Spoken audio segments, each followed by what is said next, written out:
do câncer de colo de útero. Então, por isso, eu estou recebendo a doutora Andresa Santos, que ela é oncologista, para a gente falar um pouquinho sobre esse tema tão importante. A gente lembra que você também pode participar do nosso WhatsApp através do 819-9488-6272. Sempre que você tiver alguma dúvida, alguma questão que você quer fazer na nossa entrevista, você pode falar com a gente através de lá. Vou repetir, 819-9488-6272. Andresa, primeiro eu gostaria de te agradecer por separar esse tempo para falar com a gente aqui no Calor da Rua. Boa tarde. E eu queria começar pelo começo, né? O que é o câncer do colo do útero, que também é conhecido como câncer cervical, é isso? Olá, boa tarde. Eu aqui agradeço essa oportunidade de falar de um problema que é tão importante, né? O câncer de colo de útero é um problema de saúde pública mundial, né? É o câncer, é o terceiro câncer mais comum entre as mulheres no Brasil. Na região Nordeste é o segundo câncer mais frequente, tá? Uhum. Então é extremamente importante falar sobre o câncer de colo do útero e é uma doença 100% prevenível e curável. Então a gente precisa falar sobre isso. Então, como é uma doença prevenível, eu queria começar, então, a gente falando sobre a vacinação, que muita gente não sabe que esse câncer, ele tem a ver com o vírus do HPV, não é isso? Isso, 90% dos casos de câncer de colo de útero são causados pelo vírus HPV, um vírus que é transmitido principalmente pela via sexual, tá? Então, daí o alerta para a prática de relação sexual protegida. A vacinação é extremamente importante, tá? Nós já temos disponível a vacina contra o vírus HPV. Essa vacina é disponível na rede pública, tá? E também na rede privada. Na rede pública, ela está disponível para meninos e meninas dos 9 aos 14 anos e a partir dos 15 anos, dos 15 aos 45, para aquelas pessoas consideradas imunossuprimidas, que são pacientes com HIV, pacientes transplantados, tanto transplantes de órgãos sólidos quanto transplante de medula óssea, pacientes em quimioterapia e também para vítimas de violência sexual. Então, todos esses pacientes têm acesso à vacinação de forma gratuita na rede pública, tá? E a vacinação é a forma mais efetiva de prevenir o câncer de colo do útero. Eu chamo a atenção também para os índices de cobertura vacinal que estão baixos, bem abaixo do esperados. E aqui em Recife já existe uma campanha para vacinação na escola. Em toda a última semana do mês, na rede pública, estão disponíveis as vacinas contra o HPV na própria escola. Não, isso é muito importante, porque além dessa baixa cobertura, né, quer dizer que os pais estão, talvez não saibam que existe essa vacina ou não estão levando os filhos para tomar. Também tem a questão da segunda dose, né, que é muito importante a pessoa ficar atenta sobre isso. Isso, isso. Então, ter o esquema vacinal completo é o que confere uma imunidade duradoura, tá? Já se sabe que fazer pelo menos uma dose já confere cobertura contra o vírus, contra a infecção pelo vírus HPV, porém, o esquema vacinal completo, são as duas doses que fornecem a imunidade duradoura. E Uhum. outra coisa bem importante de falar é que quanto mais precoce for essa vacina, maior é a efetividade dela, maior é a durabilidade da proteção ocasionada pela vacina. Por isso, a gente chama a atenção para vacinar as crianças a partir dos 9 anos, né? Então, o ideal é que se respeite esse período, dos 9 aos 14 anos, né? Para vacinação precoce, que a gente tenha aí uma melhor ação no nosso sistema imunológico, e além disso, é o período em que as crianças ainda não foram expostas a infecção pelo vírus HPV, né? Não, Então, por bula está liberada, por bula a vacina está liberada no Brasil até os 45 anos, sim. tá? Mas já se sabe que ela é segura mesmo após essa idade e que se pode infectar pelo vírus HPV em qualquer momento da vida, tá?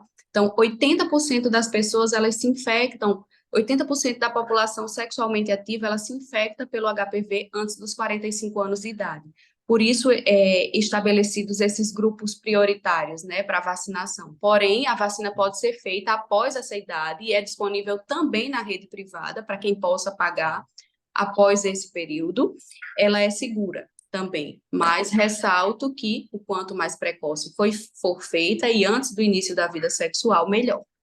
E também tem a questão de que não necessariamente quem tem o vírus do HPV vai desenvolver o câncer do colo do útero, mas tem uma maior probabilidade disso acontecer. Então, Isso. Grande parte, como eu falei, 80% das pessoas, elas vão se infectar pelo vírus HPV antes dos 45 anos de idade, mas grande parte dessas infecções, elas se resolvem naturalmente, tá? Existem também mais de 200 tipos de vírus HPV e só 14 deles, 14 subtipos, é que estão relacionados ao câncer, né? 14 tipos de subtipos de vírus HPV que são subtipos oncogênicos. Existem aqueles outros subtipos que causam também verrugas genitais, né, e que são subtipos de menor virulência. Andresa, tem uma idade em que o câncer ele aparece mais nas mulheres? Perdão? Tem uma faixa etária em que o câncer ele aparece mais nas mulheres, que as mulheres descobrem mais o câncer, se é mais jovem, mais velha?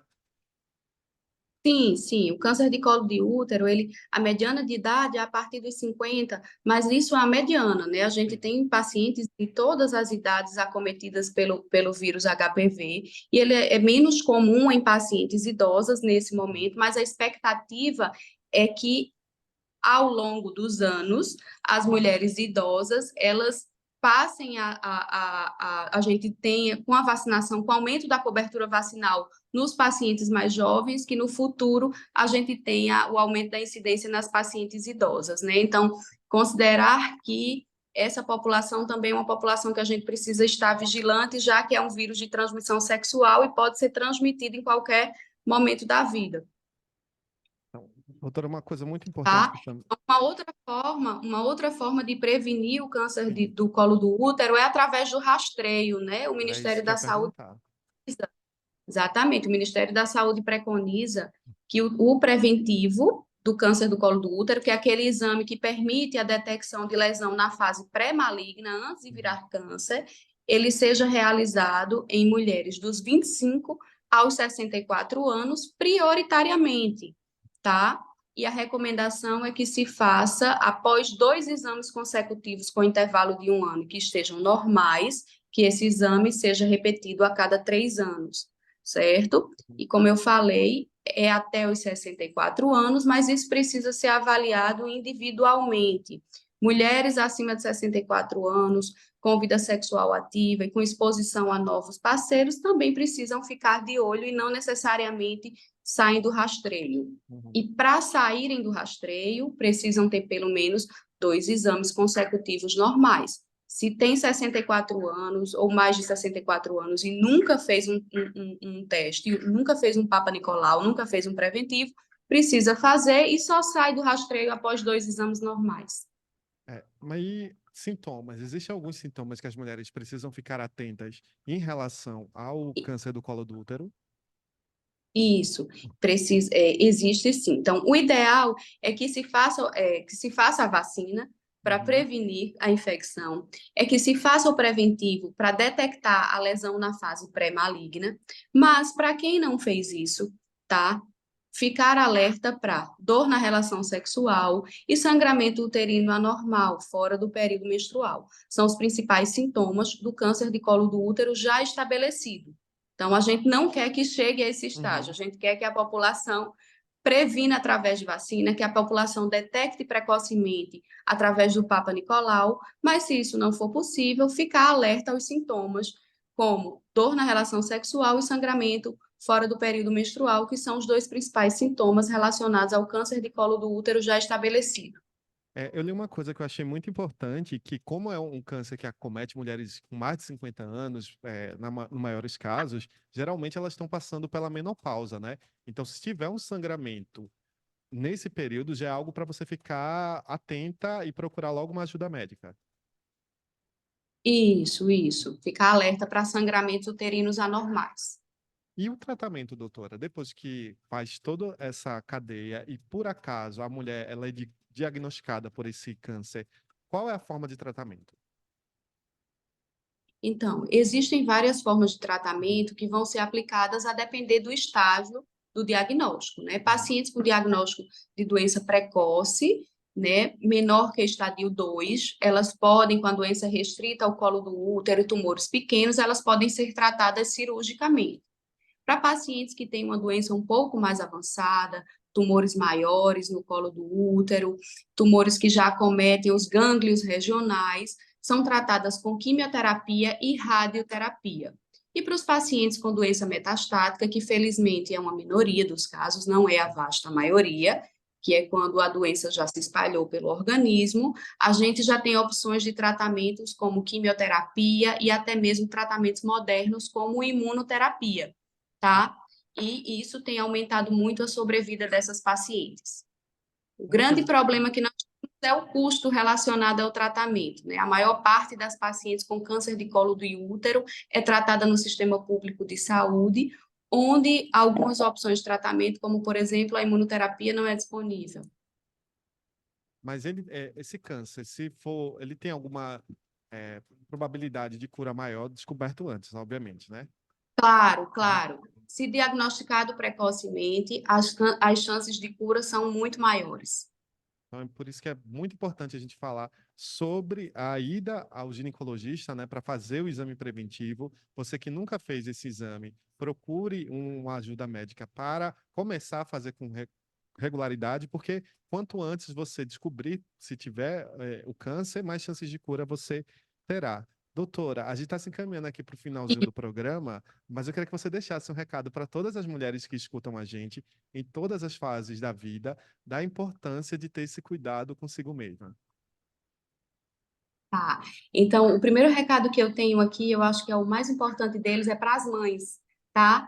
Pensem nos seus filhos e filhas, meninos e meninas, e levem para vacinação. E pensem em vocês também. Vocês são mães, vocês querem seguir saudáveis e cuidar dos seus filhos, então façam o preventivo, tá? Então, levem as crianças para vacinar, mães, vacinem meninos e meninas, e façam os seus exames preventivos para que possam ter o diagnóstico de lesão ainda em fase pré-maligna, lesão ainda antes de virar câncer, ou mesmo a detecção do câncer numa fase muito precoce, onde ele é 100% curável.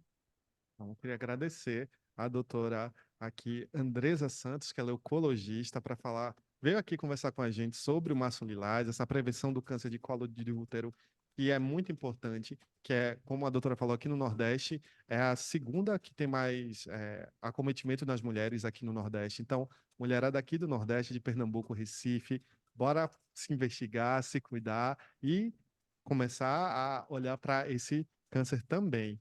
A gente vai encerrar aqui o programa de hoje, porque já estamos estourando o tempo. Obrigado, doutora, pela participação. Hoje, a prestação de trabalhos técnicos foram minhas, Alex Carvalho, a produção de Priscila Xavier, Giro Recife com Gabriele Alves, suporte técnico no estúdio de Gui Barreto e a seleção musical de Lorena Fragoso, direção-geral minha, Alex Carvalho. A gente fica agora com o Ed Luna, Banho de Folhas, e amanhã tem mais Calor da Rua aqui na Freicaneca FM.